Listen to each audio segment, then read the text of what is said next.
اهلا بك يا عزيزي الكينج، وحشتنا والصحاب، ولذلك جايب لك قصه خراب كلها دمار ميكس حوار، ولذلك عاوزك يا زميلي تجهز طبق الفشار واستعد للدمار. وبتبدا الحلقه الاولى من المسلسل بهجوم شرس بين الفضائيين وحراس الطاقه، وحراس الطاقه دول بيكونوا من كل الابعاد، بس ده كله بيكون حلم الشاب البسيط ده اسمه تروي، وده بيكون اول يوم ليه في المدرسه الجديده بتاعته. وتعالى اعرفك على ابطال المسلسل يا زميلي، دي بيكون اسمها جايا، ودي بيكون اسمها ايما، اما ده فبيكون اسمه نوح. في ناس كانت بتقول لي ان اسمه نوا، لكن الترجمه مطلعاه نوح، والصراحه نوح اشيك من نوا اللي ملهاش معنى دي. المهم ان اللي جنبه ده بيكون اسمه جيك، وجيك ده بقى بيعشق جايا، بس هي ولا معبراه. تروي بيدخل عليهم والأستاذ بيقول له يا ابني انت داخل زريبه، قول السلام عليكم. حتى بيسالوا نفس السؤال اللي لسه ساله لزمايله دلوقتي، وتروي بيرد باجابه مختلفه بس بتكون مقنعه. وزي ما قلت لك في الفيديو اللي فات يا زميلي، احنا هنختصر الاحداث اللي ملهاش لازمه، لان الملخص ده لو عملناه طويل هناخد حقوق طبع ونشر. المهم يعني اننا بنشوف الوحوش اللي بيقرروا يهجموا على كوكب الارض، وبعد انتهاء اليوم الدراسي ايما بتجهز الكاميرا بتاعتها عشان تروح تصور الفراشات والمناظر الطبيعيه، لان دي هوايتها. وبالنسبه لجيا فبتكون رايحه حفله بالليل، جيك بيشوفها وهي خارجه فبيروح لصاحبه وبيقول له تعالى يا اسطى نمشي وراها، انا عاوز اعترف لها بحبي. بس الاهم من ده كله يا زميلي ان الوحوش خلاص بيجهزوا عشان يهجموا على كوكب الارض في اي لحظه النهارده. وبعد ما بيتفقوا على خطه الهجوم بنشوف مكان غريب على كوكب الارض، وبيكون فيه 2 آليين، وبيكونوا فاقوا وعرفوا ان خلاص الوحوش قررت تهجم على كوكب الارض، وهم بيقرروا انهم يختاروا 5 حراس طاقه عشان يتصدوا الوحوش. وبالنسبه لعم الحبيب ده فبيروح المحل اللي جايه قاعده فيه، وبيقرر يعزمها على ايس كريم. وبالنسبه لإيما فبتكون في الغابه وقاعده تصور ولا على بالها حاجه، وفجاه بتشوف الوحش ده لكن بتستخبى قبل ما يشوفها. ونرجع تاني للثلاثه دول وهم في المطعم، وفجاه جايه بتختفي من المكان، وبعدها على طول الاثنين دول بيختفوا، وبيكون تروي واقف فوق سطح المبنى ده وعمال يتدرب، وفجاه بيختفي هو الثاني.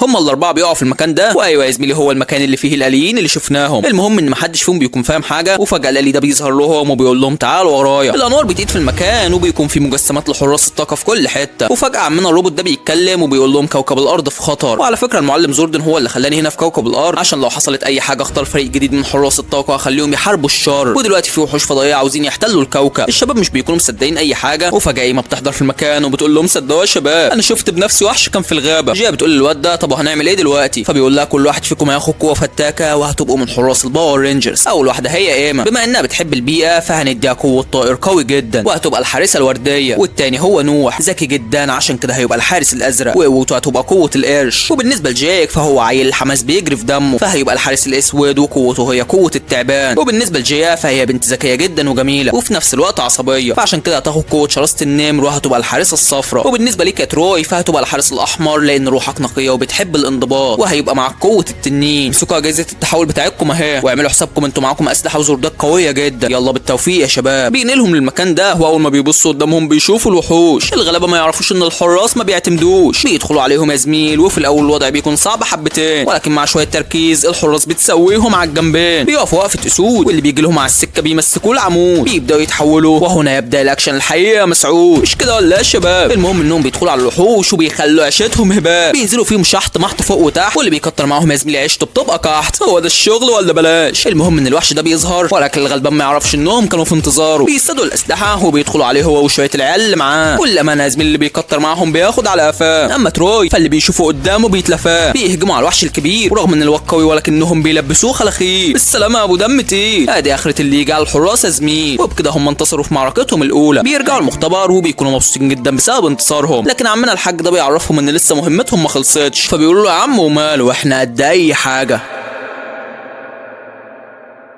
وتاني يوم بيكونوا في المدرسه، وتروي بيفتكر لما كان بيلعب رياضه وسمع صوت وحش في الغابه. دخل يشوف الوحش ده، والوحش اول ما شافه قال له انبسط على كوكبك لانه هيتدمر قريب، انتوا ضعف قوي يالا. فبيقول له نصيحه مني ما تستقلش بالبشر لان ساعه الجد هيفاجئوك. بيخلص تفكير، وفي نفس الوقت الجرس بيضرب والامتحان اللي كانوا بيمتحنوه بيخلص، وبتكون جايه واقفه لوحدها، ولكن اخينا ده بيجي لها وبيقول لها انا عاوزه اتمشى معاكي. فبتقول له انت هتصاحبني لا ولا ايه؟ بيقول لها طب بس امشي معايا والله ما هتندمي. وبالنسبه للوحوش يا زميلي فبيقرروا يهجموا على كوكب الارض من تاني. وبنرجع لنوح اللي بيدخل على المدرس بتاعه بالصدفه، وبيلاقيه مهتم بالتدوير على الحاجات الغريبه او الغير طبيعيه، فبيقول له تصدق وانا كمان زيك. والاتنين بيفضلوا يتكلموا مع بعض عن الحاجات الغير طبيعيه اللي تخص الوحوش والكلام ده كله يا زميلي. وبالنسبه للحبيبه دول فبيكونوا ماشيين مع بعض، وطبعا هي مش طايقاه وهو بيحاول يلطف الجو. وفجاه جايه بتشوف الطياره الفضائيه دي، فبتروح تاخد حاجه من شنطتها اللي اخينا ده لابسها. بيقول لها يا بنت انا ما كنتش عارف انك بتحبيني قوي كده. بتقول له حبك بورس يا بعيد بص قدامك. بيشوف كذا مركبه فضائيه، فبيقول لها ما تخلينا نتفرج عليهم ونشوف اخرهم. بتقول له يا عم وماله. لكن المشكله ان المركبات الفضائيه دي يا زميلي بتكون تبع الوحوش وبيروحوا يخطفوا الناس. بعد ما بيخطفوهم بيودوهم المكان ده والوحش بيظهر لهم. الاتنين دول بيكونوا شايفين كل حاجه وساعتها بيقرروا يتحولوا عشان يوقفوا الوحش عند حده، وفعلا بيهجموا عليه هو والوحوش بتوعه. بيكونوا موجبين معاهم على خير هو السعاد والتاخر. الوحش بيتحول لكذا طياره وبيمشي من المكان، وعم كحكح ده بيشوفه وهو طاير في الهواء. ونوح اول ما بيشوف اللي بيحصل بيتحرك بسرعه. في الوقت ده جايه بتكلم باقي اصحابهم وبتعرفهم اللي حصل. في ثانيه الا ثانيه بيكون طريق عندها وبيبدا يكسر في عظم الوحوش. الواد يا زميلي هو واصحابه ما بيعتمدوش، بس الوحش بيهجم عليهم بكل قوته. ايما بتحضر وبتقول له عندك يا عمته. بيقوموا يخبطوا في كل الموجودين والامانه بيعملوا في المكان ازعرين. الوحش بيهجم عليهم من تاني وبينيمهم على الارض. اثبت يلا يا ابن العار. بيهجموا عليه كلهم ونوح بياخده وبينزل تحت الميه يحميه. بيطلعه من تحت الميه وهو واصحابه بيدوا له ضربه على الاخره بتوديه. الناس بتتحرر وبيكونوا مبسوطين جدا، بس طبعا الوحوش بتتعصب وبيكبروا اخينا ده. الحراس ولا بتتهز وبيستدعوا الاليين. العيال بيدخلوا دخلة معلمين، لا بيفرق معاهم حسام ولا امين، هي خبطه شمال في خبطه يمين، والواد بيشوف نفسه بس على مين. ده احنا دول الحراس اللي على اي حد مسيطرين. ورغم ان الوحوش بيكون عددهم كبير، بس انت عارف ان الكلام ده ما بيهزش الحراس يا زميل. هي 5 جد واي حد بيجي قصادهم بيتهد. انتهى العرض والفوز للحراس. هعمل لك يا زميل اختبار بسيط، والاختبار ده ما حدش هيعرف يحله غير عشاق الباور رينجرز وبس. كلمه انتهى العرض والفوز مطلوب منك انك تكمل الفوز للايه، وفي نفس الوقت تقول اتقالت في انهي سلسله باور رينجرز. المهم دلوقتي خلينا مع الحراس اللي بيكونوا مبسوطين جدا بالنهايه السعيده دي. وتاني يوم جيك بيكون قاعد مع نوح وبيقول له خد يا اسطى السلاح بتاعي، عاوزك تعمل لي عليه شويه تعديلات فتاكه كده. بيقول له عم ايه اللي جاب السلاح بتاعك هنا؟ على العموم ماشي هظبطه لك، ولو بتسال على الوحوش يا زميلي فما تقلقش يعني بيكونوا متغلينين، وبرضك بيقرروا يهجموا على الحراس. اما نوح فبيكون قاعد شغال وفجاه بياخدوا الفضول في انه يشيل السلاح بتاع جيك. يا دوبك بيمسكوا من هنا والسلاح بيتقلب الناحيه الثانيه. فبيقول يا نهار ازرق الواد جيك بيشيله بكل سهوله، ده انا مش قادر حتى ارفعه من مكانه لانه لازم العب رياضه. بس في الوقت ده يا زميلي الوحش بيوصل وبيخلي الدنيا تمطر على الناس، وده عشان عنده خطه شريره طبعا. وبنرجع لجيك اللي بيوصل على المدرسه وبيلاقي نوح عمال يتدرب. بيقول له يا عمنا انت بتعمل ايه؟ بص يا صاحبي لازم تكون واثق في نفسك وانت هتقدر تعمل اي حاجه. بيقول له هقدر اشيل سلاحك؟ فبيقول له اكيد. وفي الوقت ده باقي الحراس بيكونوا ماشيين سوا، وفجاه بيلاقوا الناس قدامهم وعمالين يتحولوا لوحوش. فبيبلغوا بقى اصحابهم عشان يجوا لهم، وعقبال ما اصحابهم يوصلوا هم بيروحوا يتحولوا عشان يواجهوا الوحوش. اخينا ده بيقول لهم اعملوا حسابكم ان الناس مش في وعيها فبلاش تاذوهم. في الوقت ده الوحش بيروح على منطقه ثانيه ونوح بيكون شايفه من فوق الكوبري. من كتر عصبيته بيبدا يتحول وبيكون عاوز هو اللي يدمر الوحش بنفسه. الوحش بيجري ورا الست دي، ولكن نوح بيحضر وبيقول له عندك خليفه انت بخير يا انسه؟ فبتقول له بخير يا حبيبي. نوح بيسيبها وبيهجم على الوحش، بس الوحش بيصد الضربات. وفجاه بيحضر جيك وبيولعها نار يا حضرات. هو وصاحبه بيهجموا على الوحش وبيفضلوا يدوا لحد ما بيهرب من المكان. الست دي بتشكر نوح وبتقول له انت فعلا بطل. وبالنسبه لباقي الحراس فبيهربوا من الناس عشان ما يضطروش يواجهوهم. بيكلموا اصحابهم وبيتفقوا على خطه يوقفوا بيها كل المهزله اللي بتحصل، لكن الناس المتحوله بتزودها. فعشان كده الحراس بيقرروا يهجموا عليهم، ولكن كل اللي هيعملوه هو انهم هيصدوا ضرباتهم وهيحاولوا يوقفوهم عند حدهم، بس مش هيأذوا حد فيهم. اما الاتنين دول فبيروحوا يواجهوا الوحش. الواد بيكون قوي يا زميل والاتنين عليه مش قادرين. بيقدر انه يضرب جيك كذا ضربه وبيخليه مش قادر يقوم من مكانه. نوح مش بيكون عارف يعمل ايه، وجيك بيقول له انت لازم تستخدم السلاح بتاعي، دوس على نفسك شويه يا عم وانت هتقدر تستخدمه. نوح مش بيكون عارف ازاي يشيل السلاح، لكن من خوفه على صاحبه بيتشجع وبيقدر انه يشيله. بيدخل بيه على الوحش وبيقول له اركن يلا ما تبجحش. عملها ابن اللعيبه. بقى الحراس بيوصلوا وبيعرفوا اصحابهم انهم حبسوا الناس عشان ما ينجبروش يواجهوهم. بيبداوا يستعدوا الوحش وبيدخلوا عليه عشان ينهوه. خد يا حبيب الدندون. بيقدروا انهم يدمروه. ونوح بيستاذن جيك في السلاح بتاعه وبياخده وبيروح على المكان اللي الناس محبوسه فيه، وبكل سهوله بيقدر يدمر الحجاره وينقذ الناس. مش قلنا لكم يا جدعان الحراس هم الاساس؟ جايه بتقول له نوح الله عليك ده انت شجاع قوي. الواد بيحب يوجب مع صاحبه فبيقول لها جيك هو اللي معلمني مسكه السلاح. اي خدمه يا عم وجبت معاك. بس المشكله يا زميلي ان الوحش بيكبر تاني، لكن الحراس بيستدعوا الاليين وبيدخلوا دخلة معلمين. بس الوحش بيشوف نفسه حبتين، وقبل ما يدمرهم المعلم نوح بيتصرف، بيستدعي زرد جديد وبيعملوا بيه تشكيله اجمل. بيدخلوا على الوحش بكل قوتهم، وهي واحده في الثانيه بيكونوا معجزينه، اما الثالثه فبتكون قاضيه وسلامتك يا بريمو. بينتصروا كالعاده وبيكونوا مبسوطين يا ساده. وبعدها جيك بيرجع المدرسه لنوح وبيقول له فين السلاح؟ فبيقول له هو يا حبيب اخوه. الواد بيجرب يستخدمه ولكنه مش بيقدر يتحكم فيه لانه بقى قوي جدا. نوح بيقول له ثق في نفسك يلا وانت هتعرف تستخدمه، الدنيا دواره يا حبيبي. ونفس الكلمتين اللي قلتهم لي رديتهم لك تاني. اتمنى بقى تكون عملت لايك واشتركت في القناه يا هاني.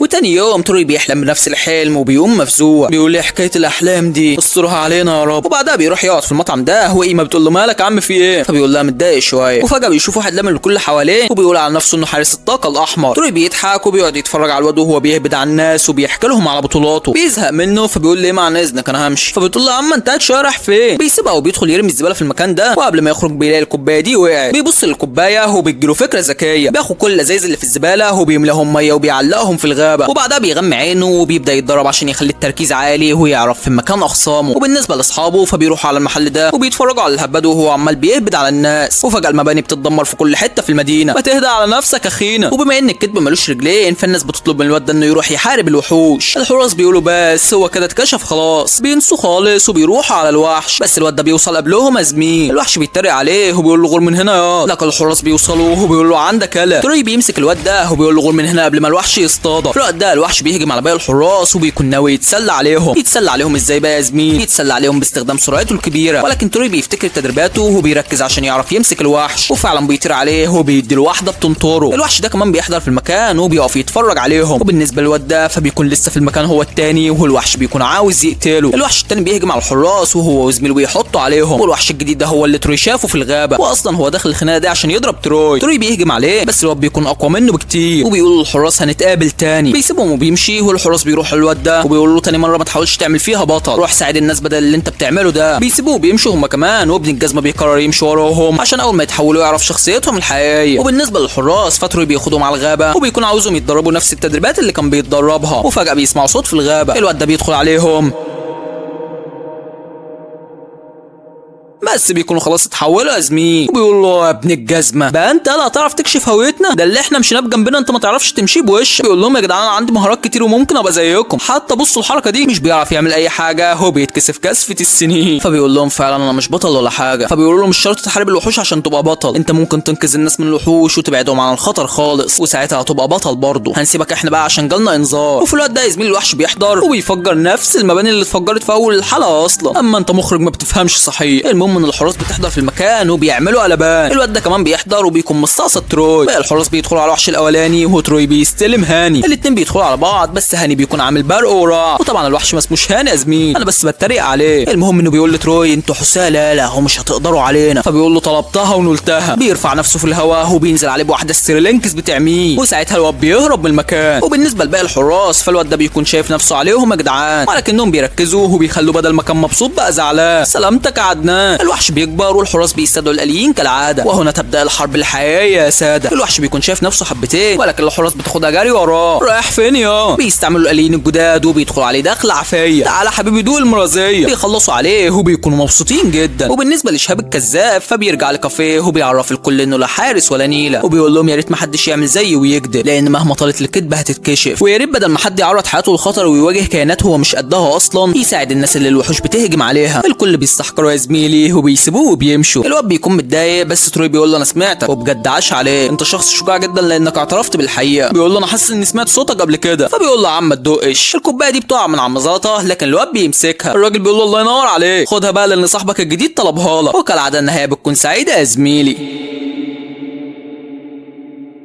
وتاني يوم الاتنين دول بيكونوا في الغابه وبيلعبوا بالعجل. جايه بتكون هتتخبط ولكنها بتوقف في اخر لحظه. يبقى بتقول لها تعالي معايا عشان هنصور الفراشات. بيكونوا رايحين يصوروا الفراشات ولكن بيشوفوا الورده الجميله دي بينبهروا بيها جدا وبيفضلوا يصوروها وكمان يتصوروا جنبها. لكن فجاه بيجي لهم انذار من صحابهم، بيروحوا عليهم وبيلاقوا الوحوش في المكان. بيبصوا فوق وبيلاقوا الواد ده مستنيهم. دي باينها مش هتعدي على خير يا زميلي. المهم ان التخبيط بيبدا والحراس بيدخلوا عليهم ومش بيكونوا معتمدين، هي واحده شمال في الثانيه يمين والثالثه عارفه طريقها رايح فين، مش كده ولا يا حسين؟ الواد ده بينزل عليهم وبيخرج من تحت الارض وحوش اكتر. ابلع مسكر. الحراس بينزلوا فيهم تخبيط وبيحطوا على كل الهلافيل. الواد ده بيختفي وبيخلي باقي الوحوش تختفي معاه. الحراس بيفضلوا يضحكوا على انتصارهم وخصوصا الاثنين دول لانهم كانوا في ظهر بعض طول الخناقه. بيروحوا يكملوا الفسحه بتاعتهم، وبالنسبه للوحوش فبيكونوا متضايقين وبيقرروا يبعتوا النحله دي على الحراس عشان توقعهم في بعض وبعدها تهزمهم. وبالنسبه للاثنين دول فبيروحوا يطبعوا الصور اللي اتصوروها وبيكونوا مبسوطين جدا، لكن النحله دي بتضربهم بسمها عشان تدمر رابط الصداقه اللي ما بينهم. وبالفعل يا زميلي الاثنين بيتخانقوا مع بعض وما بيكونش بينهم اي تفاهم. وعلى الناحيه الثانيه الاثنين دول بيكونوا قاعدين مع بعض وجيك بيبص من الشباك على ماتش الكوره اللي بيتلعب، وفجاه الوحوش بتحضر في الملعب وبتبدا تهاجم الناس. جيك بيشوف كل اللي بيحصل وبيقول لنوح يلا بينا يا اسطى، وفعلا بيروح على النحله وبيقول لها عندك يا ظريفه. بيبداوا يتحولوا وبيكونوا جاهزين بيهجموا عليها ولكنها بتكون اقوى منهم بكتير، وفجاه بتبخ سمها عليهم. الاثنين دول بيقعوا على الارض ومش بيكونوا قادرين يقوموا من مكانهم، تحسهم كده اتشلوا يا زميل. لكن باقي الحراس بتحضر في المكان. النحله بتهجم عليهم هم كمان، لكن تروي بيدخل عليها بطوله. كل ما الواد بيثبت مفعوله، بس بنت المدايه بتغدر بيه وبتعرف تسيبه زي اصحابه. الاتنين دول بيتعصبوا وبيكونوا عاوزين يدمروها، ولكنهم بيفضلوا يتخانقوا مع بعض وبينسوا اللي جابوها. ايما بتاخد سلاحها وسلاح جيا وبتدخل على الوحش، ولكنها بتديها في وشها. جيا بتروح تحميها وبتقول لها الا صاحبتي. طب ما كمل اول يا بنت الحلال. المهم انها بتشوط الاتنين وفي الجول وبترشقهم، وبتكون سيطرت على الثلاثه دول وبتخليهم يشيلوها ويمشوا بيها. هو ايه اللي بيحصل يا جيها؟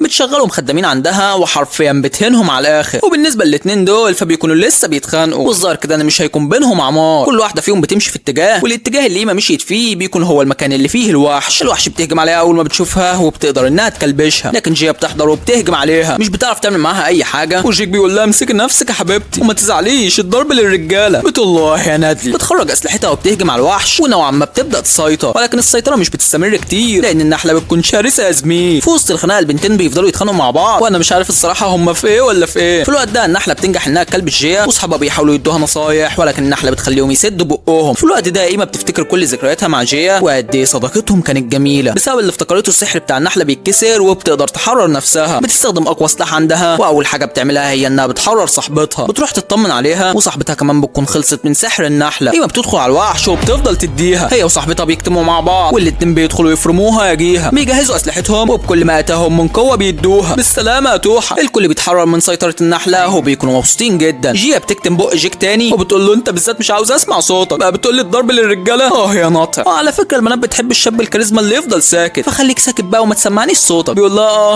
هو الموضوع كده؟ يا سلام من عيني. بس الموضوع مش بيخلص على كده يا زميل. النحله بتكبر من تاني، وساعتها الحراس بيستدعوا الاليين وبيدخلوا دخله الماني. بيفضلوا يخبطوا فيها وهي تخبط فيهم، ولكنهم بيتعبوا من الشغلانه دي كلها وبيقرروا يصفوها. بيجمعوا اسلحتهم وبكل ما اتاهم من قوه بيدوها. عملوها الحراس وانتصروا، وبعدها بيرجعوا على الكافيه وبيكونوا مبسوطين بالانتصار اللي حققوه النهارده. بس المفاجاه بقى يا زميل ان صاحب الاستوديو اللي الاتنين دول اتصوروا فيه خد صوره من بتاعتهم واداها لواحد ينشرها في الجورنال. انهي صوره بقى؟ الصوره اللي اتصوروا فيها جنب النبته، وبسببهم النبته اتشهرت جدا. يا ريتني كنت النبته.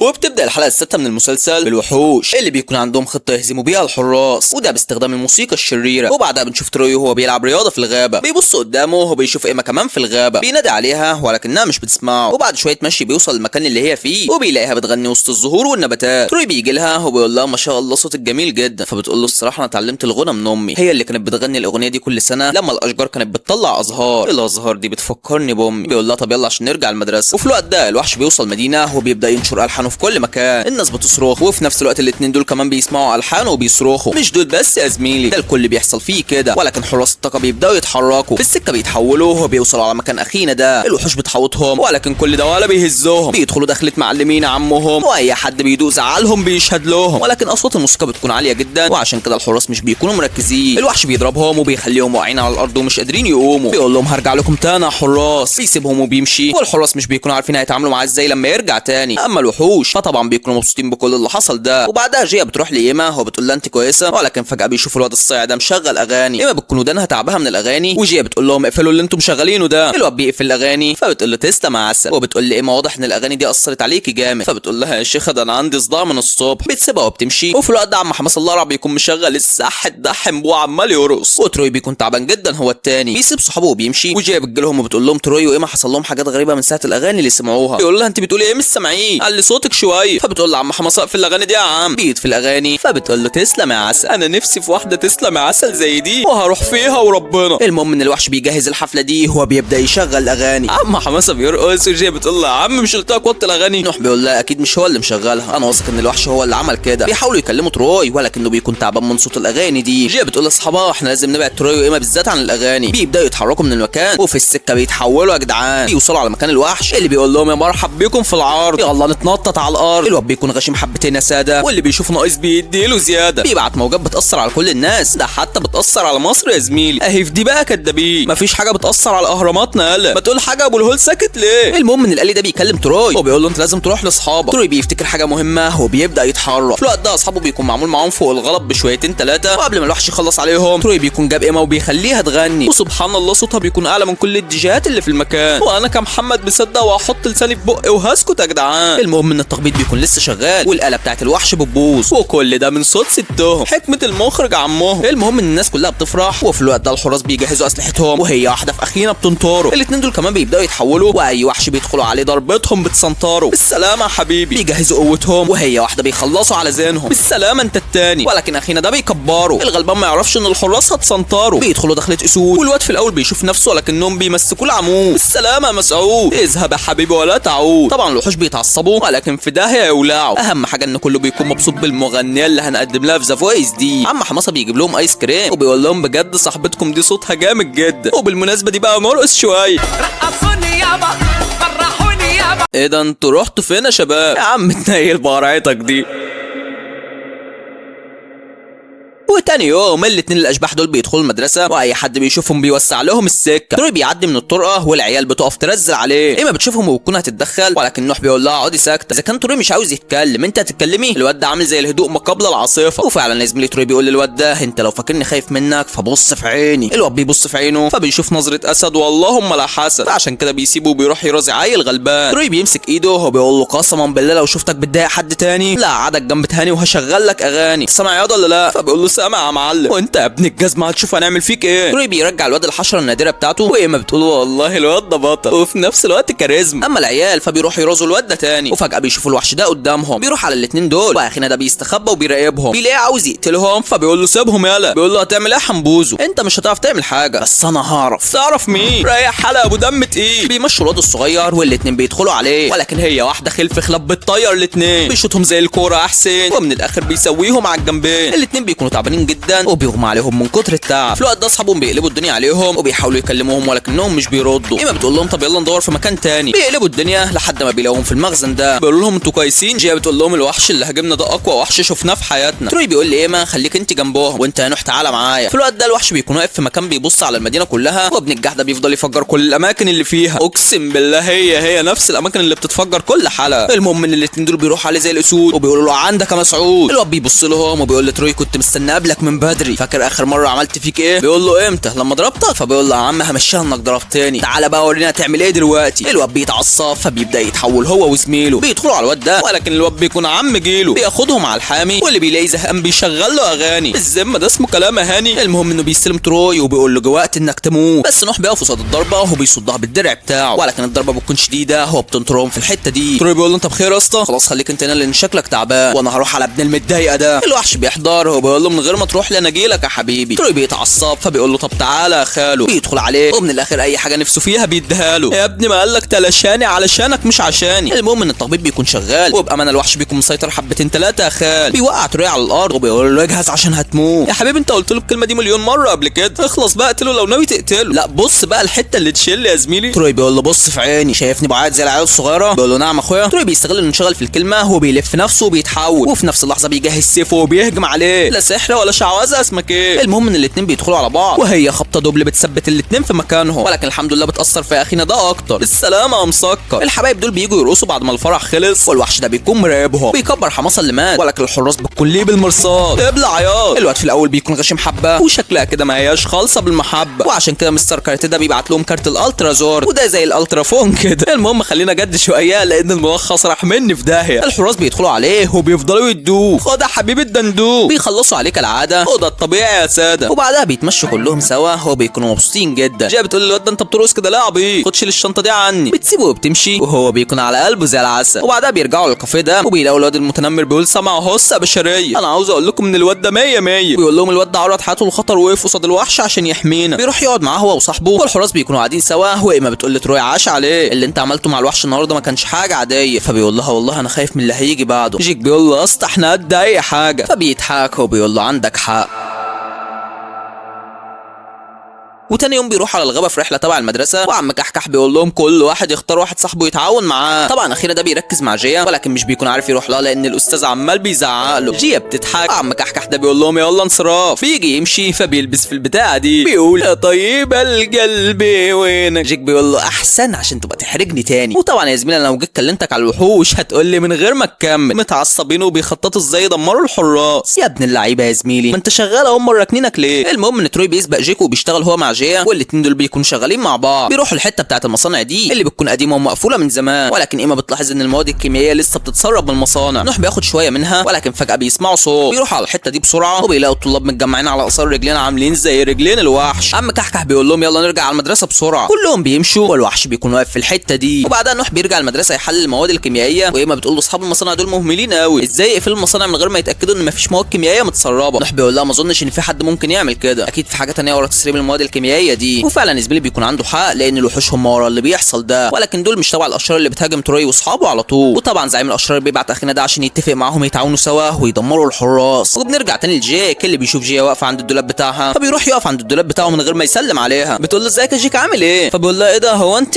لا خدت بالي منك، اصل انا مستعجل لاني رايح الكافيه. بتقول له تصدق انا كمان رايحه هناك؟ بيقول لها طب لو عايزه تيجي معايا انا ما عنديش مانع يلا بينا. بتقول له اكيد. فبيضحك وبيقول له التقل طلع صنع، ولكن بيجي له انذار فبيتعصب وبيروح مع اصحابه المكان ده. الوحش بيظهر لهم وبيقول لهم اجهزوا عشان هتموتوا. تروي بيقول له بس يلا توتو. الاتنين دول كمان بيحضروا، واخينا ده بيدب رجله في الارض بتسيب علامات زي اللي كانت في الغابه بالظبط. ايما بتقول لهم يبقى ابن الجزمه ده اللي كان في الغابه، واكيد ليه علاقه بتسريب المواد الكيميائيه. الواد ده بيضحك وبيقول لها صح يا عسليه، احنا اللي سربنا المواد الكيميائيه على الميه، شفت شر كده قبل كده. اخينا ده بيهجم عليهم، ولكن نوح بيرد له الضربه. الاربعه التانيين بيتفرقوا وكل اتنين بيستلموا وحش، ولكن الخمس حراس مش بيكونوا عارفين يعملوا اي حاجه مع الثلاث قروش. الله ما تنشافوا شويه يا وحوش. المهم انهم بيتنفخوا يا ساده، والوحوش بيتريقوا عليهم وبيقولوا لهم احنا دلوقتي اقوى منكم، وكل ما هننشر التلوث في بلدكم هنبقى اقوى واقوى كمان. الحراس مش بيلحقوا ينصدموا لان اخينا ده بيحضروا وبيرشهم بسمه، وسمه ده بيخليهم تعبانين جدا ومش قادرين يتحركوا. حماسه بيقول لهم ولسه هنفتح كل الخزانات الكيميائيه وهننشرها في المدينه كلها. الحراس بيهجموا عليهم ولكنهم بيضربوهم تاني. تفتكر ان دي النهايه يا هاني؟ ده عندهم متهاني بيحضر المترشم ابو جلابيه اللي ما بيشوفش، وبيقول لهم انا روبن نايت يا شويه معتيه، انا اللي بحمي البيئه. اخينا ده بيهجم عليه يا ابني انت بتعمل ايه؟ بيقول لك اسمه روبن نايت، انت ما اتفرجتش على ابطال التايتنز ولا ايه؟ المهم ان الحراس بتستعيد قوتها وبيدخلوا على الاتنين دول. في ظهرهم روبن اللي مسيطر على اخينا ده ومسففه التراب. دي كده ولعت ابو الصحاب. الوحوش بتهرب من المكان، وفجاه اخينا ده بيخبط روبن، ولكنه بيقوم عليه وبيقول له تعالى يا اخينا، وهي خبطه بتبعته على مارينا. الحراس بيروحوا يشكروه، ولكن بيحضر اللي هيشربهم الدندور. روبن بيبدا يتحول وبيقول له تعالى يا تعبان، بينزل في تخبيط لحد ما بيعميها يا جدعان. اخينا ده بيفكر يسوق الهبل، ولكن التخبيط عليه بيشتغل. خد دي واركن ابو جبل. وبعدها بيرجع للحراس اللي بيقولوا له هو انت مين يا معلم؟ جوسي ما كلمناش عنك قبل كده، وجوسي ده هو اللي نقدر نقول عليه المدرب بتاعهم او قائدهم او حاجه زي كده يا زميلي. المهم ان تروي بيقول له اتشرفنا بوجودك، فبيقول له بس يا بابا يا عالكسفه اللي انت فيها يا حازم.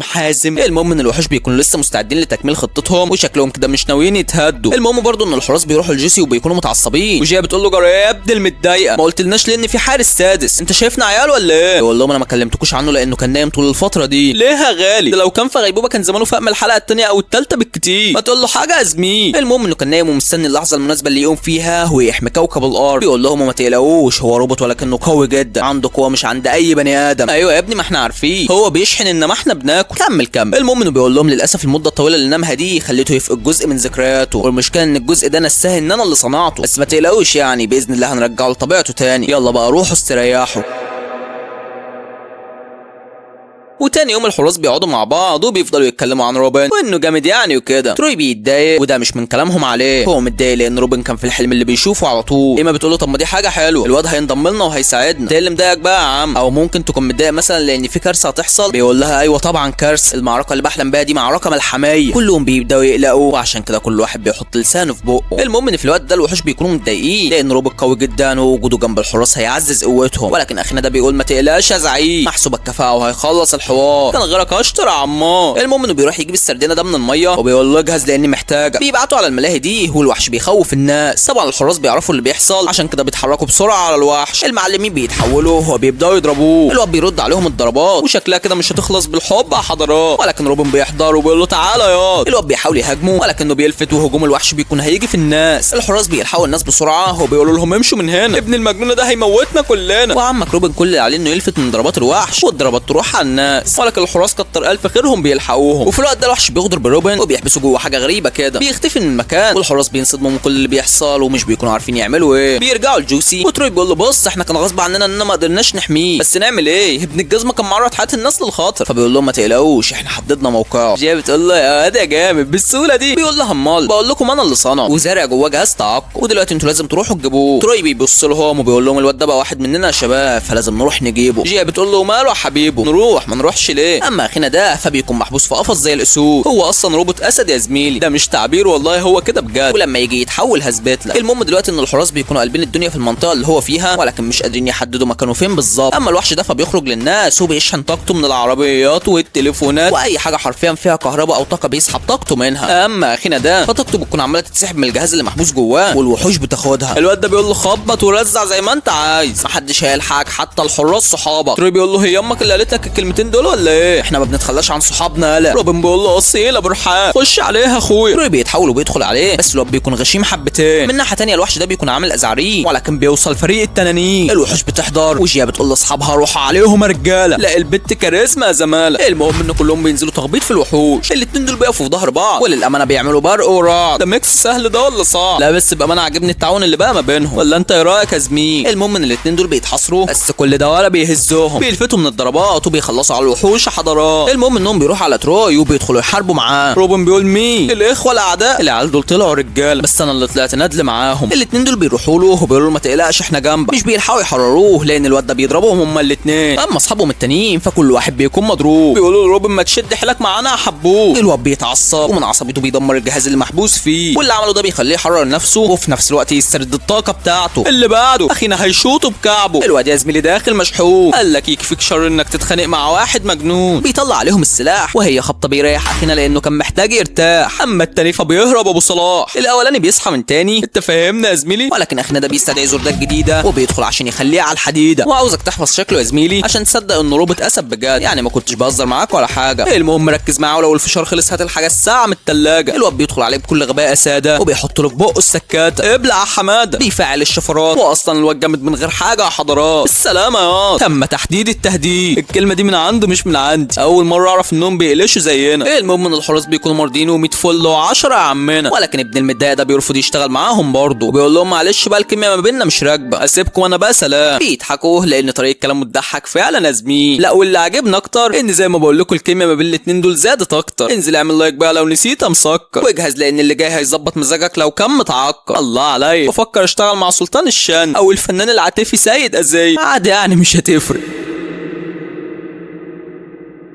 المهم اننا بنشوف اخينا ده اللي بيكون لسه مستمر في خطته، ما انصحكش تكمل فيها يا عمته. المهم برضه ان نوح بيروح يودي لعم كحكح ده الكوفيه بتاعته، والراجل بيكون واقف يدور على نضارته اللي هو لابسها اصلا. واول ما النضاره بتنزل على عينه بيشوف الصوره دي، وفي نفس اللحظه بنشوف الصوره اللي معاه لكن على ارض الواقع يا زميلي. مش كده وبس، ده كمان بيروح يجمد الاتنين دول، ودي بتكون بدايه بس مش اكتر. طب عملها ازاي يا زميلي؟ عملها باستخدام انه بياخد ضلهم. المهم ان الحراس بيكونوا قاعدين يتدربوا والدنيا معاهم تمام، وجيا بتكون مبسوطه بحبيب القلب، بتكون لسه هتسلم عليه لكن بيجي انذار. بيعرفوا ان الوحش في المدينه فعشان كده بيبداوا يتحركوا. اما روبن فبيشوف الواد الصغير ده وهو زعلان لان ابوه وامه مش بيتحركوا، فبيقول له ما تخافش يا حبيبي انا هفضل جنبك لحد ما ارجعهم لك لطبيعتهم. بيروح يدور على الوحش لحد ما بيلاقيه وبيقول له تعالى لي يا بيه. الحراس بيوصلوا فبيقول لهم خليكم انتوا على جنب لان الواد ده هيحاول ياخد روحكم من خلال الظل. جيك بيجيب الصخور دي وبيحدفها على الوحش ولكنها ولا بتهزه وهي ضربه منه بتشنكلهم. الواد بيكون عاوز يصطادهم ولكنهم بيستخبوا تحت الشجره دي. الوحش بيكسر الشجره وساعتها تروي بيروح عليه، برضك الوحش بيضربه ولكن بيضطر يمشي لان الشمس خلاص بتغيب. الحراس بيتحولوا وهم مش بيكونوا عارفين يعملوا ايه مع الوحش لما يرجع تاني. روبن بيقول لتروي يا عم ما تتدخلش طول ما انا موجود، ادي كان هيحولك اهو. جيك بيقول له يا اخي تنيل، على الاقل هو مشي بمبدا روح بقلبك مش بجسمك، انما انت كنت واقف في مكانك وما بتتحركش. فبيقول له طبل له ولا طبل له، طب وربنا لا انا ماشي. جيا بتقول لهم الواد ده كاريزم. جيك بيقول لها لا والله بص قدامك يا بيه. تروي بيسيبهم وبيروح لروبن وبيقول له انا زيك عاوز ادمر الوحش، فتعالى نتعاون سوا. الواد ده بيخاف كل ما بيلاقي حته ضله، فاحنا ممكن نستغل نقطه ضعفه دي، انا واصحابي هنبقى طاع، واول ما يقرب مننا انت هجم عليه. فبيقول له انتوا عاوزين تضحوا بنفسكم عشان الوحش يتدمر؟ عجبا لكم ايها البشريون، بس برضك مش هنضم لكم. بيقول له على العموم هسيبك تفكر في الموضوع ولو وافقت تبقى قابلني في ساحه القتال. في الوقت ده الوحوش بيكونوا قاعدين يخططوا زي يهزموا روبن اللي دايما بيحمل حراس، بس مش بيكونوا لاقيين اي خطه يهزموه بيها. انما ايما فبتروح لتروي وبتقول له عملت ايه مع روبن؟ فبيقول لها ده عيل ابن جزمه عنيد. بتقول له يا عم محدش بيفضل زي ما هو، مسيره هيتغير، يلا اضحك بقى وفك كده. تصدق يا زميلي ان الثنائي ده كمان عسل والله. المهم ان في الوقت ده روبن بياخد ويدي مع نفسه وبيقرر انه بينضم للحراس وهيقتلوا الوحش سوا. بيستنى لما الشمس تطلع لانه عارف ان الوحش هيظهر، وفعلا الوحش بيظهر، ولكن الحراس بيقولوا له عندك يا مكسيكي. روبن بيظهر هو كمان وبيقول لهم يلا نتعاون، وفعلا بيبداوا في تنفيذ خطتهم وبيغطوا على الشمس بالسحابه، ولكن ابن الجزمه بيقدر يدمر السحابه بتاعتهم. روبن بيقف قصاده والواد مش بيعرف يعمل اي حاجه معاه، وفجاه بيصطادوه وبينطروا بعيد قدام. بيرجع يهاجموا من تاني، وشكل كده روبن رايح يا جدعان. تروي بيقول له انت بخير، خليك هنا واحنا هنتعامل مع الهيتيا ده. بيدخلوا عليه بكل غشم، ومن الاخر ما بيعتمدوش العشم رغم انه اقوى منهم، ولكنهم كفاءه وصامدين. بيجمعوا قوتهم وخد ده اسماعيل، ولكنه ما بيموتش وهو اللي بيديهم يا زميل. والمشكله انه بيقدر ياخد الظلال بتاعتهم، ولكن روبن بينقذهم وبيخليهم يرجعوا لوعيهم. بيدخل على الواد ده وبيقول له ابلع عمهم. بيجهز السلاح وبالسلامه يا عبد الفتاح. ولاد المتضايق دول بيكبروه، ولكن روبن بياخد الاليين وبيدخلوا يسنطروه. الحراس كمان بينضموا له وتعالى حبيبي خد الدندوق. الواد بيكون غشيم حبه وشكلها كده مش هتخلص بالمحبه، ولكن دول الحراس يا زميل. بالسلامه يا اسماعيل. وبعد اللي بيعملوه ده الكل بيرجع لطبيعته، وروبن بيجي للحراس وبيقول لهم احنا صحيح مش شبه بعض لكن مهمتنا واحده، وعشان كده احنا لازم نتعاون. الحراس بيفرحوا فبيقول لهم استنوا ما تفرحوش، انتوا لازم تتعلموا حاجات كتير عشان تشتغلوا معايا شويه فشله. بيسيبهم وبيمشي وكلهم بيضحكوا على طريقته. جيه بتقول لهم يا جدعان الواد ده الكاريزما اللي فيها تموتني. نوح بيقول لها هو ارتاس الجوافه اللي واقف جنبنا ده مش مال عينك ولا ايه؟ ما تيجي تخبطها على مني يا ده جاكي يمكن تفوق. فبتقول له طب وربنا لا اضرب ارتاس الجوافه قدامكم كلكم. لا راجل ابو رحاب.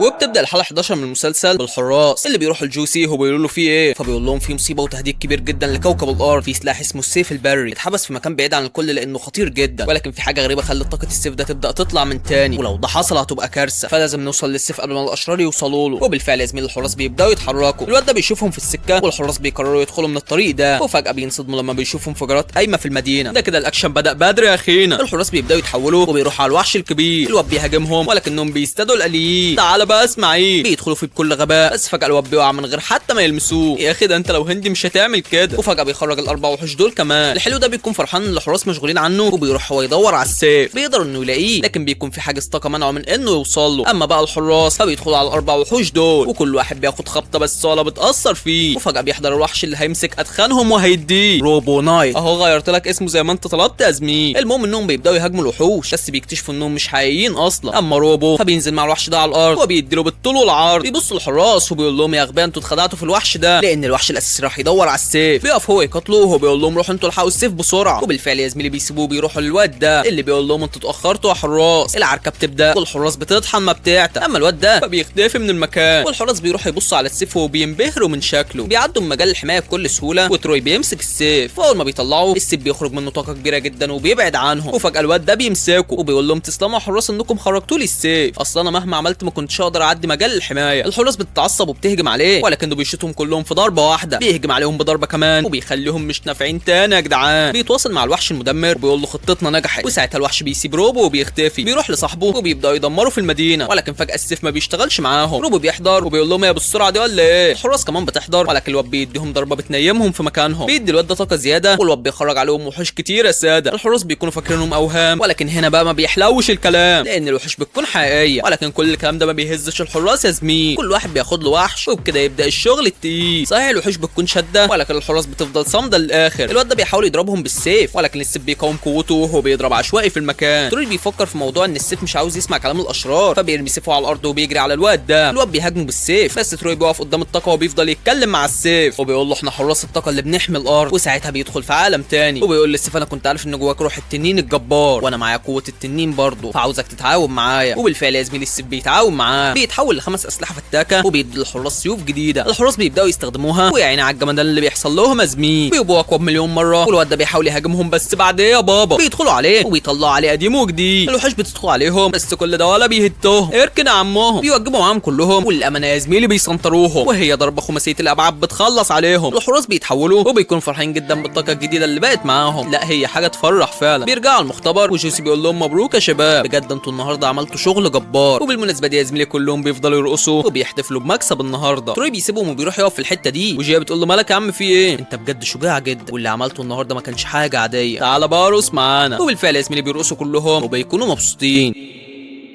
وتاني يوم بيخرجوا كلهم يتمشوا مع بعض وبيشوفوا الناس ملمومه عند المسرح ده، فبيروحوا يتفرجوا على العرض الكوميدي هم كمان. كلهم بيفضلوا يضحكوا ما عدا نوح لانه مش مستمتع بالعرض. وفجاه اغلبيه الناس ومن ضمنهم جيا بيتحبسوا جوه الوحش ده، وبيكون حبس الناس لانه مش بيطيق صوت ضحكهم. بيمشي من المكان ولكن الحراس بيتحولوا وبيروحوا وراه. روبو بيقابلوه وبيقول له اثبت عندك يا. الحراس بيهجموا عليه ولكن الواد بيكون لعيب يا زميل، بيتيح فيهم شمال ويمين ولكن روبو بينزله اسفل سافلين. برضه الواد بيقوم يدرمغ الحراس وفي الاخر بيسيبهم وبيمشي. بيروح للاتنين دول ايوه يا زميلي لسه عايشين، انما الحراس فمش بيكونوا عارفين ازاي هينقذوا صاحبتهم وكمان ينقذوا الناس اللي جوه الوحش. في الوقت ده بيجي لهم انذار ان الوحش في الحديقه، فبيقرروا يروحوا على هناك. انما الوحش فبيروح الحديقه وبياخد كل الاطفال اللي فيها وطبعا بيكون فرحان، ما يعرفش ان اللي حضروا هيخلوه زعلان. نوح بيدخل عليه بس الواد بيكون مستقل بيه. روبو كمان بيحاول يساعد نوح ولكن الواد ولا حاجه مقصره فيه، بيهجم عليهم وساعتها الاتنين دول بيتحولوا وبيدخلوا جوه الوحش. الوحش بيختفي وروبو بيكون متضايق وبيقرر يحارب الوحش لوحده لانه ما بيضحكش زي باقي البشر. انما الوحش فبيكون عمال بيلم في ارواح الناس، وتري ونوح مش بيكونوا عارفين يتصرفوا ازاي. وفجاه بتجيلهم فكره وهي انهم يحاولوا يضحكوا عشان يخلوا الوحش يجي لهم ويغدروا بيه، ولكن نوح بيكون كئيب وما بيضحكش. وفجاه بيضحك وصدى الصوت اللي في المبنى بيسمع الوحش الضحكه. الوحش بيوصل لمكانهم ولكنهم بيكونوا مستعدين له المره دي. كل حاجه بتكون ماشيه تمام ولكن الوحش بيعمل حركه بتضحك تروي وبتخليه يحبسه، وبكده ما بقاش غير نوح وروبو نايل. الاثنين بيدخلوا على الوحش وبيحاولوا يعملوا معاه اي حاجه ولكنهم ما بيعرفوش. وفجاه نوح بتجيله فكره وهي انه يخلي الوحش يضحك لان اساسا الوحش ده بيكره الضحك، وبكده هيقدروا يأذوه. وبالفعل بيقولوا له نكته بايخه، واول ما الوحش بيضحك عليها الجهاز بتاعه بيكون هيشفطه، ولما بيحاول يقاوم الجهاز بينفجر وكل الناس بترجع تاني. وساعتها الحراس بيستدعوا قوتهم الاكسترا وبيدخلوا يدوا الدرس للمستر، بيكونوا موجبين معاه على الاخر ووسع عدو التاخر. بيجهزوا كل قوتهم واركنان تأذنهم. الوحش بيكبر تاني بس كل ده ولا بيهت الحراس، بيستدعوا الآليين وبيدخلوا داخله جحيم. الواد بيشوف نفسه عليهم بس فتح بابا تشوف نفسك على مين، ريح حاله وما تكترش كتير. وبعد ما بيخلصوا عليه كلهم بيشكروا نوح على مساعدته ليهم، بس للاسف يا زميل اللي حصل ده خلى نوح بقى واحد من الناس الغلسه اللي بتقول نكت عباره عن انتوا فاهمين بقى. وتاني يوم بيروحوا المكان ده عشان يتفرجوا على الشهاب اللي هيعدي من السما النهارده، واول ما يشوفوه هيتمنوا امنيه.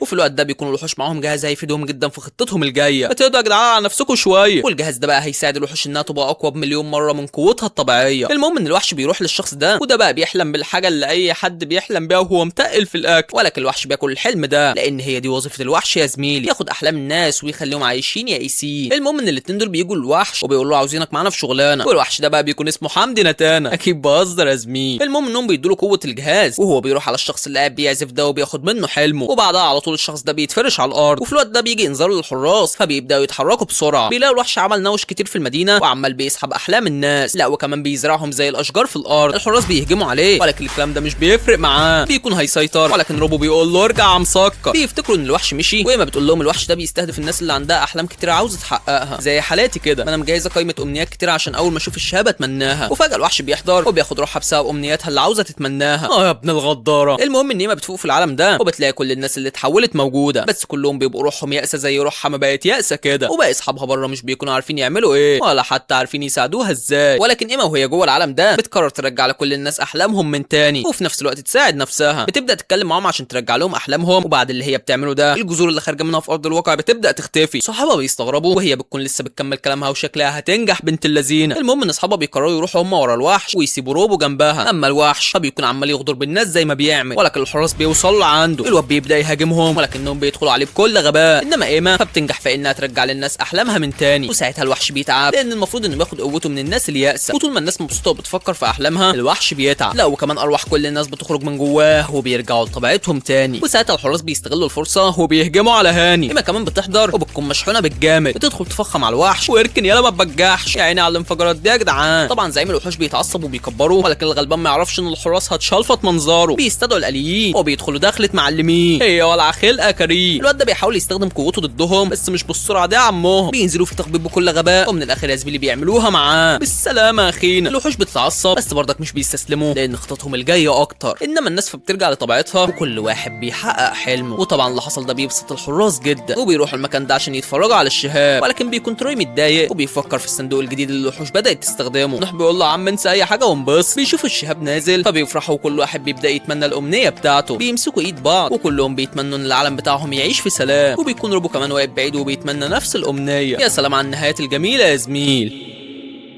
وتاني يوم بنشوف الوحوش هم مستخدمين نفس صندوق الطاقه اللي معاهم، وكالعاده خطط امهم بتكون شريره. بيروحوا المكان ده وبيبداوا يستخدموا الجهاز، بينشروا حاجات غريبه في كل مكان، والحاجات دي بتكون ريحتها وحشه جدا. لا والاسوأ ان لو حراس الطاقه حاولوا يهاجموها الحاجه هتقطع. الحراس بيوصلوا المكان اللي الوحوش فيه وبدون مقدمات بيبداوا يتحولوا، بيدخلوا عليهم ابو الصحاب وشكلها كده هتبقى خراب. بيطيحوا فيهم وبعدها بيجمعوا اسلحتهم وبيخلصوا عليهم، وهو ما بيكونوش ماتوا يا زميل. بيهجموا على الحراس وبيقولوا لهم احنا بقينا اقوى 100 مره من الاول. بصوا كده على البرج ده، اقصد كل المباني اللي في المدينه، المباني بتبدا تتحول. لكن في الوقت ده روبو نايت بيوصل وبيرجع البرج زي ما كان. الله عليك يا ابن الراجل الفنان. الواد ده بيكون هيهاجم الحراس، ولكن روبو بيقف قدامه وهو بيصد الضربه، وبتكون في انظمه اتعطلت جواه. الحراس بيكونوا خايفين عليه، فبيقول لهم انا مش مهم دلوقتي، المهم اننا نوقف اللي بيحصل في المدينه. وفي الوقت ده يا زميلي الدنيا بتمطر، وساعتها الماده المتلوثه اللي الوحوش نشروها بترجع تشتغل من تاني. يعني اللي عمله روبو ولا ليه اي لازمه، ولكن نوح بما انه كيميائي قديم فبيكون عنده خطه. هو واصحابه بينفذوا الخطه على البرج ده وبيلاقوا رجع زي ما كان. في الوقت ده الوحوش بتوصل، فالحراس بتتحول لوضع الالترا وبيدخلوا عليهم، بس يا عيني مش بيسدوا. الواد ده بيوجه لهم ضربه فتاكه ولكنهم بيصدوها. الوحش بيحاول يوجه لهم نفس الضربه تاني، ولكن الكلام ده عندها تهاني. خلاص كشفوا لعبتك يا حبيبي. بيجهزوا اسلحتهم واضرب يا وجدي. الوحوش بتهرب، وفي الوقت ده جوسي بيقول للروبوت اللي معاه انا حاسس بخطر كبير جاي علينا، عاوزك تدور على مشغل الميجا زورد اللي في المخزن. فبيقول له ما انا بدور اهو يا زعيم. وفي الوقت ده الوحوش بيروحوا على مبنى عالي وبيرفعوا الصندوق اللي معاهم عليه. النهار بيطلع والحراس بيحضروا في المكان. الواد ده بيقول لهم انتوا اتاخرتوا يا حراس، اصلا انا حبست صاحبي في الصندوق وخليته يلبس المبنى ده، ودلوقتي التلوث منتشر في المدينه كلها، وقريب التلوث هيغطي الكوكب كله. الحراس بيهاجموا الواد ده بس ضرباتهم ولا بتاثر. اما الواد فانا ما بيكونش جاي يهزر، بيروح عشان يخلص على تروي، ولكن روبو بيحميه وبيقول للحراس اتحركوا انتوا على المبنى وانا هتصدى له. وبالفعل هو بيقف قدامه، والحراس بيروحوا على باقي الوحوش واللي بيقف قصادهم بيعرفوه تمامه. التخبيط بيكون شغال من كل مكان، وهذا ما يسمى بالابداع يا جدعان. انما الواد ده فبيكون عمال يزاول الحراس وبيقدر يحبسهم في المكان ده. انما روبو فبيكون تعبان جدا بسبب الانظمه اللي بايظه جواه، وكل ده ولا بياكل معاه. من ناحيه ثانيه الحراس بيقدروا يحرروا نفسهم وبيقولوا للواد ده تعالى يا عمهم. اما روبو فبيقدر يصد ضربه اخينا وبيدي له واحده بتبعته على مارينا. كل حاجه بتكون ماشيه تمام، ولكن زعيم الوحوش بيكبر الواد ده، وساعتها روبو بيتحول وبيروح عليه. وفي نفس اللحظه دي الحراس بيكونوا محبوسين في مكان تحس ان ملوش وجود، ومن وسط الضلمه بيحضر المعلم جوسي بيقول لهم جراح حراس انتوا هتخيبوا ولا ايه؟ اسلحه الالترا اللي معاهم بتتحط على السفينه بتاعته، وساعتها بتظهرها بالكامل. جوسي بيقول لهم اركبوا يا حبايبي، وبالفعل بيركبوا السفينه وشكلها هتولع اخينا. الواد ده بيكون نازل تخبيط في روبو، وقبل ما يدمروا بتحضر الحراس اللي هتسنطروا. بينزلوا فيه تخبيط يمين في شمال، والعجله ماشيه زي ما المخرج قال اركن يا خال. لا بقى من العيال بيعملوا زلزال، بيخلصوا عليه وبيرجعوا المختبر وبيكونوا مبسوطين بالانتصار الجديد اللي حققوه. والله كلنا مبسوطين بهذه النهايات السعيده.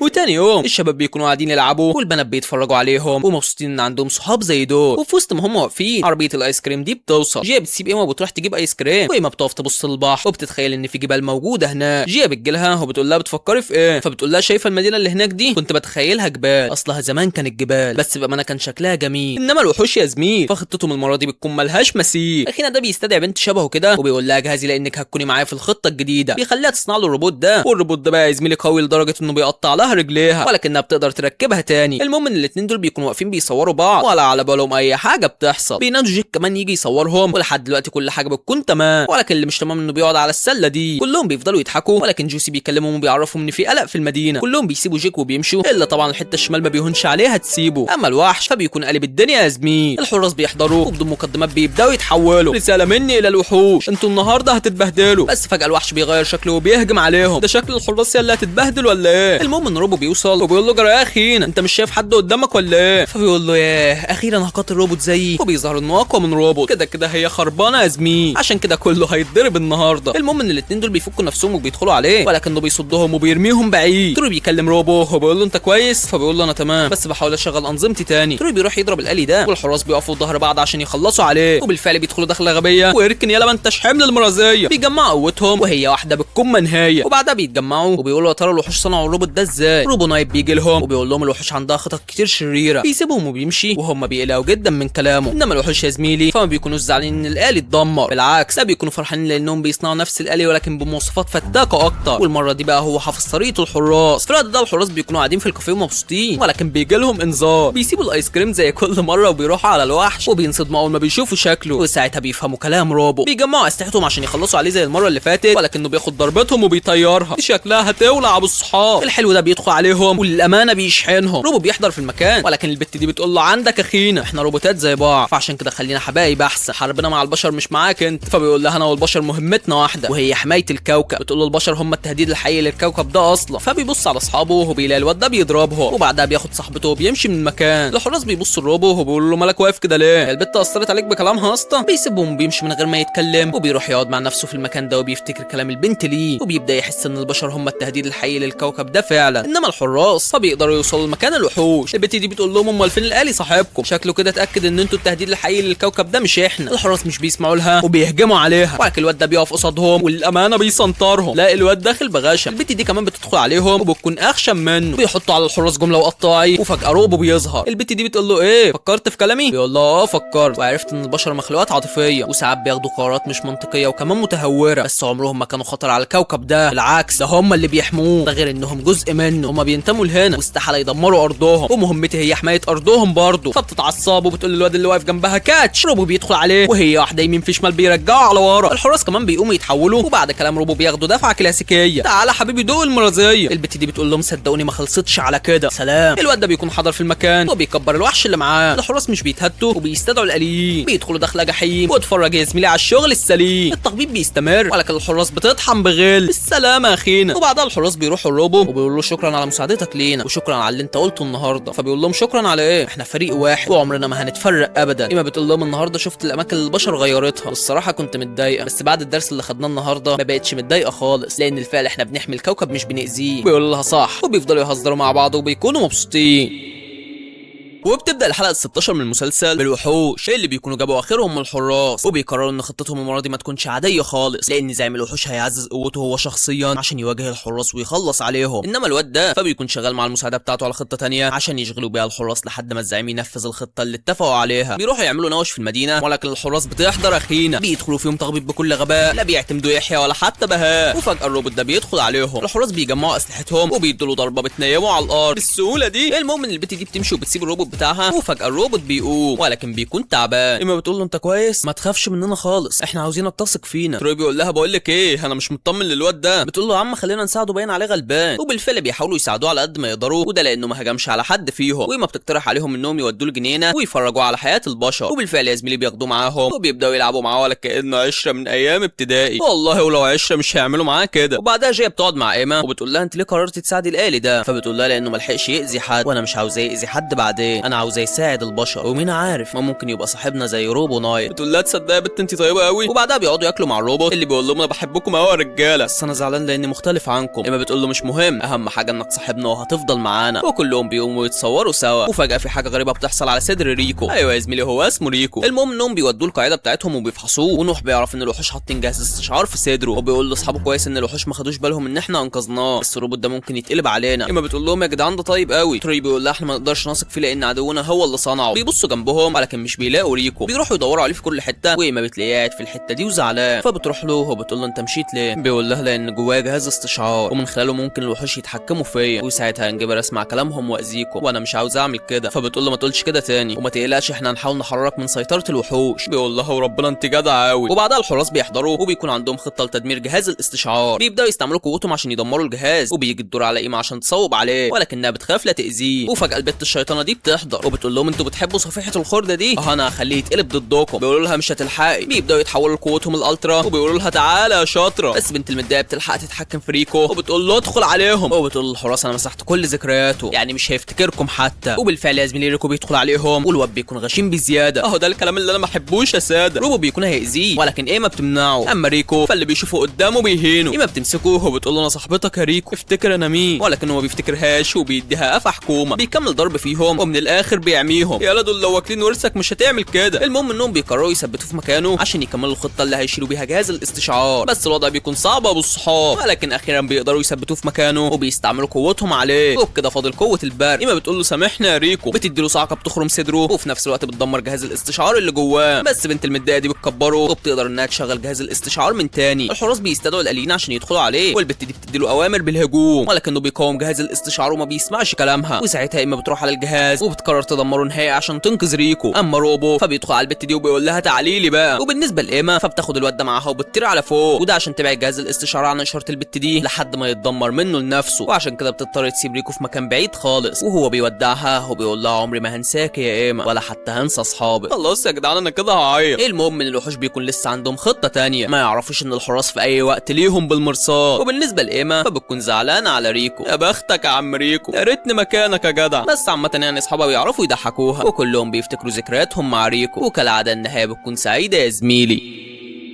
وتاني يوم الحراس بيكونوا واخدين اجازه من كل حاجه وبيروحوا يتفسحوا براحتهم يا ساده. روبو بيكون قاعد بيلعب مع نوح وبيقول له هم الهبل دول بيعملوا ايه؟ فبيقول له يا عم كل واحد بيدور على الحاجه اللي بتبسطه وبيعملها. جيك بيجي له وبيقول له فك شويه يا عم كفك بقى. وعلى فكره البشر بيعملوا الحركه دي لما يكونوا مثلا بيلعبوا لعبه وكسبوا فيها فبيحتفلوا يعني وكده. بيقول له ما دام كده تمام سلامتك يا عدنان. وبالنسبه للوحوش فبيقرروا يستخدموا اللقطره اللي البشر بيركبوها، وخطتهم هي انهم هيعملوا بيها فوضى كبيره. وبالفعل ما بيضيعوش وقت وبيبداوا في تنفيذ خطتهم. الراجل ده بيكون واقف مع ابنه في محطه القطر ومستنين مراته. الواد بيكلمها وبيقول لها ما تتاخريش عليا بقى يا ماما، ويا ريت تقولي لسواق القطر يشد شويه. فبتقول له مش هينفع يا حبيبي، وبعدين انا خلاص قربت اوصل. وفي نفس اللحظه اللي هم بيتكلموا فيها البت دي بتدمر اجهزه التحكم بتاعه المحطه، وعشان كده السواق بيذيع انهم هيقفوا دلوقتي. الست مش بتكون فاهمه حاجه، والسواق بيقول للناس معلش يا جدعان النظام تعطل بس قريب هنحل المشكله. وبالنسبه للوحوش فبيقرروا يسيبوا القطر كده فتره عشان كل اللي عندهم مصالح يتعصبوا ويتخانقوا مع بعض، وساعتها هتحصل فوضى كبيره. ولكن الحراس بيعرفوا اللي بيحصل فبيبداوا يتحولوا عشان يروحوا عليهم. وفي نفس الوقت ده كل الناس اللي في المحطه وراهم شغل بيكونوا متعصبين ان القطر هيتاخر. اما البت دي فبتحب تزودها وبتروح على محطه الطاقه دي عشان تدمرها، ولكن الحراس بتوصل في المكان. نسيبنا من مشاهد الكلام ونخش في الاكشن بقى يا جدعان. البت بتكون معجبه معاهم والامانه بتحط عليهم حط السنين. يا بت الجبروت ده كله. الحراس بيقوموا عليهم من تاني بس برضه ولا بيعرفوا يعملوا اي حاجه. البت بتبص لروبو وبتقول له مش ناوي تنضم لنا بقى؟ فبيقول لها مستحيل. بيدخل عليها ولكنها بتسيطر عليه، وفجاه المبنى اللي هي كانت جواه بينفجر. فبتقول لهم خلاص انا تميت مهمتي، وقريب العالم بتاعكم هيتملي فوضى ودمار. بتسيبهم وبتمشي وهم بينتشروا في كل حته فيها وسائل نقل زي طيارات بقى او سفن او اي حاجه من دي، لان الوحوش هيستهدفوها. وفي الوقت ده العمال بيصلحوا انظمه اللقطره والمفروض كده ان القطر يتحرك. اما الواد ده فبيروح يشرب وبيشوف روبو نايت بيحرس المحطه. فبيقول له هو انت ظابط؟ بيقول له لا يا حبيبي ولكن بحمي المدينه. بيقول له تعرف ان انا مستني امي من بدري بقالي كتير ما شفتهاش، واول ما اشوفها هترمي في حضنها. اهو ده اللي الواحد بيعمله لما الشخص اللي بيحبه بيوحشه. بيسيبه وبيمشي وروبو بيكون متاثر بكلامه. وبالنسبه للبت دي فبترجع تاني وبتكون عاوزه تدمر الكوبري اللي القطر هيمشي عليه. تروي بيحضر وبيقف قصادها بس البت بخبطه منها بتنيمه. بتخرج باقي الوحوش عليه والواد الامانه بيسد معاهم، بيكلم صحابه بيعرفهم كل اللي بيحصل. اما الناس اللي في القطر فما بيكونش على بالهم حاجه. روبو بيحاول يجري على القطر عشان يلحقه، ولكن البت دي بتقول له عندك كليفه، مش قلت لك 100 مره فكر في موضوع انك تنضم لنا؟ سيبك من البشر يا ابني انت ما بتنتميش ليهم. صحابك دلوقتي هيتفرموا والبشر الاغبياء هيموتوا وباقي البشر هتقوم ما بينهم معارك كتير والبلد هتبقى فوضى. خليك معانا بقى لان الفرصه مش هتجيلك تاني. بتسيبه وبتمشي وروبو مش بيكون عارف هيعمل ايه. اما الحراس فبيتحولوا قوتهم الالترا وبيدخلوا على العيال دي بضربه واحده بيدغدغوهم، ولكن بيظهر عدد تاني. تعالى يا هاني. الضرب بيكون لسه شغال والامانه الوحوش مش بتسد يا خال. العيال كفاءه في الملعب وعامله زلزال. البت دي بتكون واقفه تتفرج عليهم ولكن بيحضر اللي هيردمها وبيقول لها قلتها لك 100 مره بس عادي هقولها لك تاني يمكن حابه تسمعيها. انا استحاله اخون البشر. بتقول لها خسارتك في الموت. بتدخل عليه ومن اول ضربتين بتنزله على تحت. التخبيط ما بينهم بيشتغل والبت بتكون سايقه الهبل. بتكون هتدمره ولكن صحابه بيحضروا وبيلحقوه وبيقولوا لها انت فاكرنا هنسيب صاحبنا ولا ايه؟ احنا عمرنا ما بنسيب حد محتاجنا ومش احنا لوحدنا، كل البشر كده. بيدخلوا عليها ولكنها بتكون مواجبه معاهم بزياده. لا ده كده كتير يا ساده. بتدخل هي وروبو على بعض والمره دي روبو بيكون صاحلها. الواد واخد دفعه كلاسيكيه وتعالى حبيبتي دوقي المرازيه. وسط العركه بيقول لها العاطفه مش ضعف وده درس ليكي تتعلميه. بيديها واحده في جنبها بينهيها. وانا امك هذا احب اقول لك عاش عليك اجيها. بس البت بتقدر تفوق من تاني. في الوقت ده بيكون فاضل 12 ثانيه بس والقنبله تنفجر والحراس بيجروا بكل سرعتهم عشان يلحقوها، ولكن بنت الجزمه دي بتنطر ال 12 ثانيه وبتخلي القنبله تنفجر وقتي. وبكده القطر اول ما يعدي من على الجسر هيقع. الحراس مش بيكونوا عارفين يعملوا ايه، ولكن روبو بيقول لهم جرى يا شباب احنا هنستسلم ولا ايه؟ يلا بينا نوقف القطر ده. في الوقت ده جوسي بيكلمهم وبيقول لهم خدوا القوه الجديده دي هتنفعكم. بيمسكوا بطاقات القوه وبيقولوا له ايه الحلاوه دي. بيبداوا يستعملوا القوه الجديده وبيعملوا منها جسر القطر يعدي من عليه. يابا البشر ما بيغلبوش. فعشان كده البت دي بتتعصب عليهم وبتبدا تتحول. يا غلبله ده انت جامع فرقه في اي خناقه الدين. بيدخلوا دخله غبيه بامانه والعيال بيكونوا سد خانه. الزردات الجديده بتكون مديهم قوه طرش. واركنها بت احنا هنا ما بنهزرش. بيطلعوا عليها قديم وجديد وبيقدروا انهم يخلصوا عليها يا عم سعيد. انا خايف لا تكون عايشه بعد كل الاكشنات دي. يا نهار ازرق دي عايشه فعلا. البت دي شرط على المخرج ما تموتش غير في الحلقه ال20 ولا ايه؟ المهم ان القطر بيوصل المحطه والواد الصغير بيفرح اول ما بيشوف امه. بيجري عليها وروبو بيكون شايفهم من بعيد ومبسوط. بيسلم على الواد وبيكون مستغرب نفسه من امتى مشاعره بتتحرك بالشكل ده حتى اصحابه بيكونوا مستغربينه. جيك بيحلو عليه فبيكون هيطخ عيارين. تروي بيقول له خلاص يا عم احنا محتاجينه. بيضحكوا وكلهم بيكونوا مبسوطين.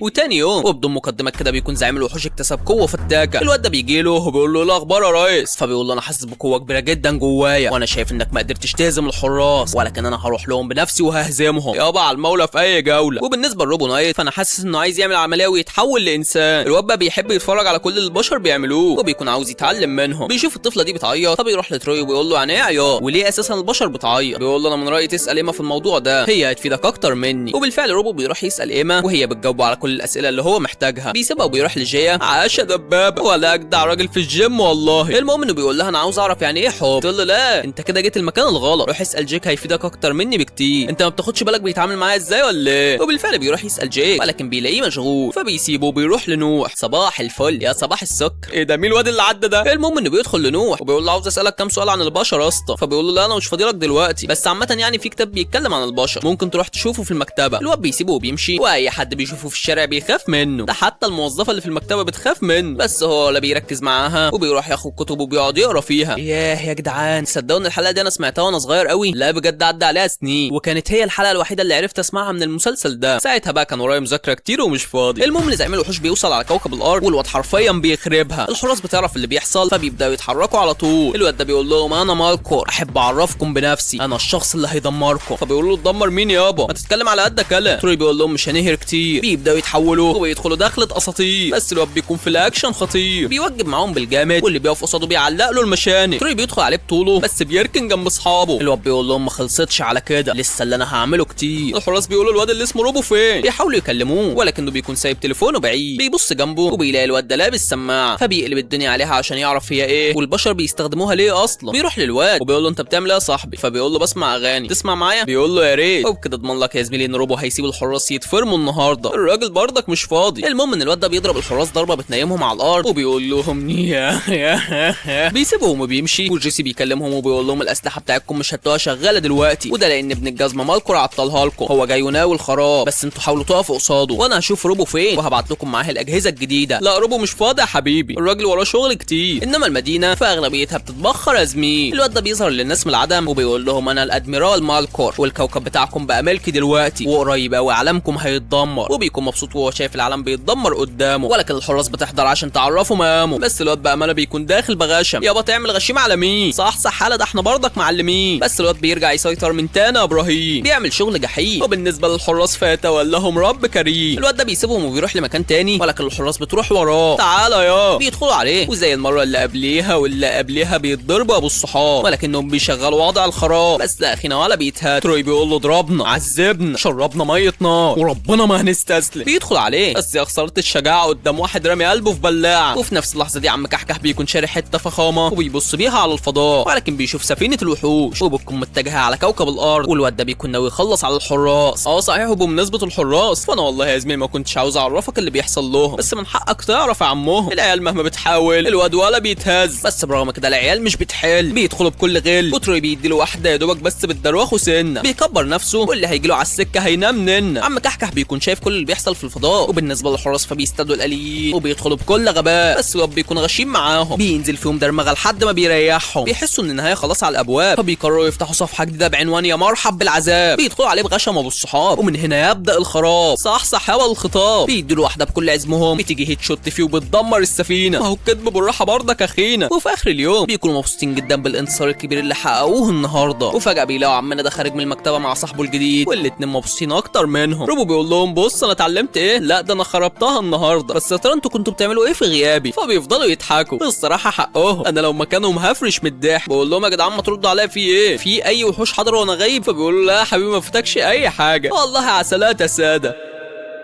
وتاني يوم وبعد اللي الحراس عملوه في الوحوش بيفضلوا يحتفلوا وبيكونوا مبسوطين، وده لانهم خلاص خلصوا من الوحوش وهيرجعوا لحياتهم الطبيعيه، وبيقعدوا يفتكروا كل الوحوش اللي واجهوها وقد ايه عانوا لحد ما خلصوا منهم. تروي الكئيب بيسيبهم وبيروح يقف قدام تماثيل الحراس دي او مفاتيح الطاقه يعني، وبيكون حاسس ان الموضوع لسه ما خلصش. لا عندك دم وبتحس يالا، لان فعلا يا زميلي الموضوع لسه ما خلصش، البت دي بتكون عايشه. طب وربنا بدات اتاكد ان البت دي قريبه المخرج، ممكن يبقى جوز امها مثلا. المهم انها بتلاقي زعيمها لسه عايش هو كمان، وفي نفس الوقت ده تروي بيبص لتماثيل الحراس وبيفتكر الحلم اللي كان بيحلمه دايما. جي بتجيله وبتقول له يا عم مالك في ايه، فبيقول لها حاسس ان الموضوع ما خلصش يا جي. بتقول له انت بتقول كده لانك اتعودت على القتال، بس لازم ترجع لطبيعتك القديمه بقى. يرجع لطبيعه ايه يا اما، ده الوحوش ناويينها خراب، اصل اللي فات ده كان بدايه خطاب. البت دي بتعالج رئيسها وبتخليه اقوى بمليون مره، وفي وسط ما الحراس لسه بيكملوا احتفالهم الواد ده بيجي لهم وبيقول لهم يا جدعان في حاجه مش مظبوطه بتحصل في المدينه. جيك بيقول له لا يا اخينا ده احنا لسه ما كملناش احتفالنا. الحراس بيروحوا المدينه وبيلاقوا الوحوش قدامهم، يابا قلنا لكم على المولى في اي جوله. بيدخلوا عليهم العتاوله واللي بيشوفوه قدامهم بيلبسوه شخاليل، بيوجبوا معاهم يا زميل. واتخن واحد بيجي قدام الحراس بيعرف معنى كلمه الشغل التقيل، اركن يلا وما تكترش كتير. بيبداوا يتحولوا والاكشن الحقيقي بيبدا اساده، لا المره دي المستوى عالي بزياده. بيدخلوا عليهم بكل غشم، واي هيت يا شايف نفسه بيحطوا له في بقه السكاته. بيخلصوا عليهم وفجاه البت دي بتوصل. روبو بيقول لها انا زهقت منك يا بت، والمره دي هتاكد اني خلصت عليكي. فبتقول له كان نفسي اواجهك بس في حد تاني مستني يخلص عليك انت واصحابك. احب اعرفكم بزعيمي واللي في نفس الوقت هو اعظم اختراعاتي، لاني رجعته للحياه من تاني بقدرات فتاكه. احب اقدم لكم مستر عوريكا. وطبعا انا كده بتريق يا زميل. هو دلوقتي نقدر نقول عليه ان اسمه سايبورغ، وعلى فكره الحراس كمان بينادوا له بنفس الاسم، لانه دلوقتي بقى اندماج بين وحش وآلي، وبسبب التدمير اللي حصل خسر جزء كبير من ذاكرته. ولكن البت دي برمجته على ان الحراس هم اعدائه اللي لازم يدمرهم، وطبعا هو ما بيضيعش وقته وبيبدا في تدميرهم يا زميل. تروي بيحاول يقف قدامه بس الواد بيصد ضرباته، وساعتها تروي بيتعصب وبيهاجمه بكل ما عنده. الحراس كمان بتوصل وبيفضلوا يدوه تعالى حبيبي خد الدندوق، بس الواد بيكون لسه شادد حيله برضه. بيفرشوا على الارض كلهم والبت دي بتقول لهم نهايتكم قربت خلاص. جيا بتقول لهم ما هو يوم اسود انا عارفه، وهوب الصاروخ ده بيطلع عليهم. الحراس بيتحولوا من تاني وبيكونوا عاوزين يوقفوا الصاروخ لان الصاروخ ممكن يدمر المدينه كلها. الواد ده بيدوس على زرار التفجير ولكن فجاه بيتعب فبيضطر يمشي من المكان، بس بعد ما خلاص داس على الزرار. ولكن الحراس بتعدل المسار، اما الواد ده فبيهزق المساعده بتاعته لانها مش مخليه بالقوه الكافيه اللي يقدر يتحمل بيها اي هجمات من الحراس. وفجاه الشخص ده بيجي لهم وبيقول لهم مفيش ترحيب ولا ايه، عامه انا حبيبكم مش عدوكم. البت دي بتقول له مرحب بيك، بتظبط زعيمها وبتقول له يلا بينا يا زعيم. وبعد شويه بيجي انذار للحراس فبيبداوا يتحركوا بسرعه. بيوصلوا على المنطقه دي وبيلاقوا الثلاثه الفخمين دول في وشهم، وبدون مقدمات الاكشن بيبدا عمهم. الحراس بيكونوا صامدين على قد ما يقدروا، والامانه العيال مش بيقصروا في قدره التحمل. اشهد لهم العيال بقالهم كام حلقه بيتضربوا ولسه مكملين. المهم ان الاكشن بيكون مستمر يا اسماعيل. اما روبو يا عيني على روبو، الواد عامل شغل فخامه، بيكون هيدمر البت دي ولكن زعيمها بيحضر وبنفسه بينقذها. اما تروي فبيكون داخل على الواد ده ومش فارق معاه اي هجوم من وسط النار، بيخرج عليه وحش جبار بينقض عليه ولا اجدع هنمر مغوار. المكان بينفجر ولكن الاتنين بيخرجوا ما فيهمش خدش. الوحوش بتهرب وبيحاولوا يصلحوا زعيمهم لانه كل شويه بيتدمر. ده انت زعيم هزق صحيح. المهم ان البت دي بتشغل له فيديوهات فيها كل ذكرياته وبتحاول تنعش له الذاكره، وبالفعل الذاكره بترجع له يا زميل. ده شكل اللي جاي هيبقى جحيم. العركه بتبدا وتروي بيدخل عليه الاول، وللامانه الواد عليه بيتحول، ولكن سايبورغ مش بيكون جاي في هزار، ده الواد جاي يلعب بالنار. وبيقول لهم انا هسيبكم عايشين عشان تشوفوا كوكبكم وهو بيتدمر، لان الموضوع ما خلصش على كده يا حراس. بيسيبهم وبيمشي، وبعد كام ساعه بالظبط بيكون حضروا معاه جيش وفي طريقهم لتدمير كوكب الارض.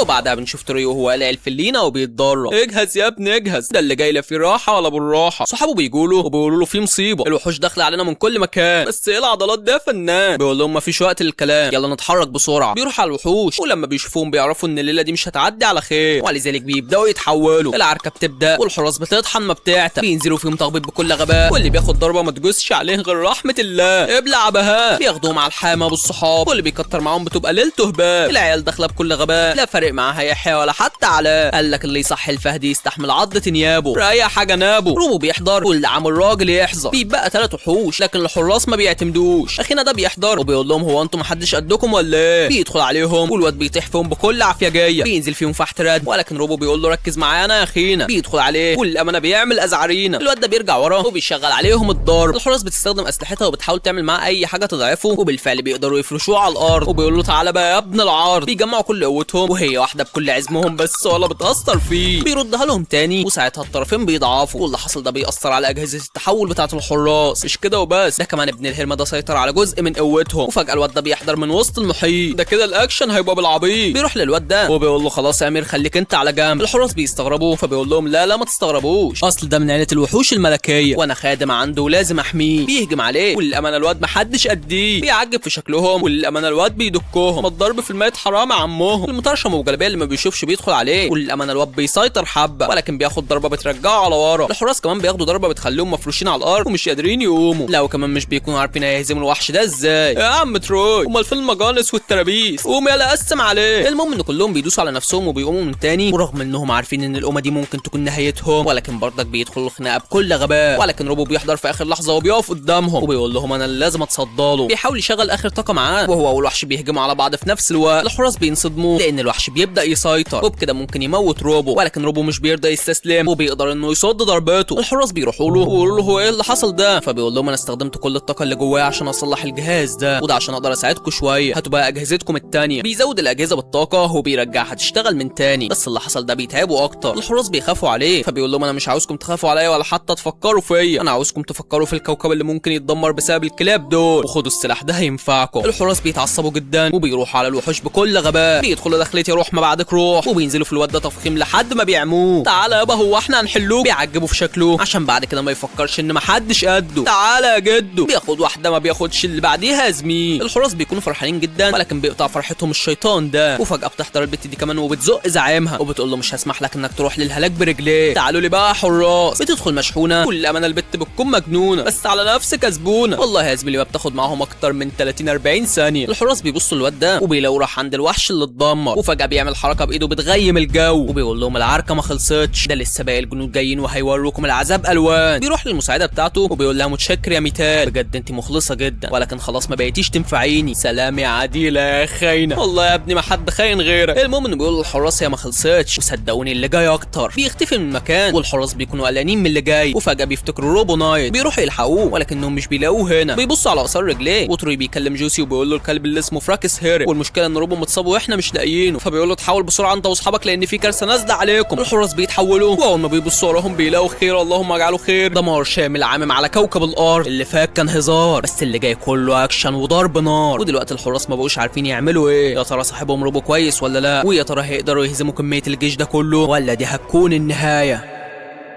وهنا بينتهي الجزء الاول ابو الصحاب. وبص بقى لو عاوز تشتم يبقى اشتم المخرج ما تشتمنيش انا، انما لو عليا فانا باذن الله هنزل لك الجزء الثاني على طول. والعلم الجزء الثاني هيكون دمار شامل متكامل، واقسم بالله ده مش كلام بشواك بيه ولكن انت هتشوف بعينك يا زميل. وبس كده، اتمنى يا زميلي تكون استمتعت معايا وتنزل في الكومنتات تقول لي تلخيصك حكايه، وتشترك في القناه وتفعل زر الجرس عشان يجيلك اشعار باي فيديو ينزل هنا، وخش على باقي قنواتي اللي في الوصف هتلاقي عليها فيديوهات من نوع الفاخر يا عمنا. والى اللقاء مع كل جديد. سلام.